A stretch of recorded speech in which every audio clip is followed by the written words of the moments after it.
देशाचे यशस्वी पंतप्रधान नरेंद्र मोदी यांनी सबका साथ, सबका विकास, सबका प्रयास, सबका विश्वासाने देशातील 140 कोटी जनतेचं मन जिंकलं आहे आणि स्वच्छता अभियान यशस्वी करून दाखवलेलं आहे. त्याच धर्तीवर अकोल्याची जी परंपरा आहे, माजी मंत्री संजय भाऊ धोत्रे असतील किंवा अकोला शहराचे शिल्पकार म्हणून ज्यांना ओळखले जातात विनयकुमार पाराशर, गोवर्धनजी शर्मा यांनी लोकसहभाग ही संकल्पना मांडली आणि त्या निमित्ताने अकोला शहरातील बगीचे असतील, दवाखाने असतील, अकोला शहरातील रस्ते असतील, ते लोक सहभागातून निर्माण केले होते.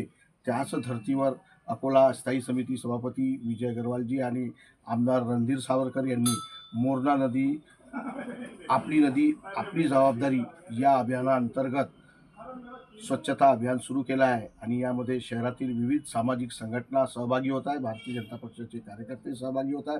हा जवळपास आज तिसरा दिवस आहे.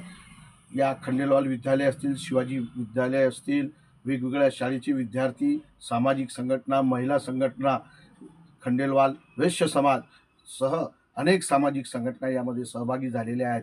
त्या सर्वांचं स्वागत आहे आणि अकोल्याची ही परंपरा, संस्कृती ही कायम राहील असा विश्वास मला आहे.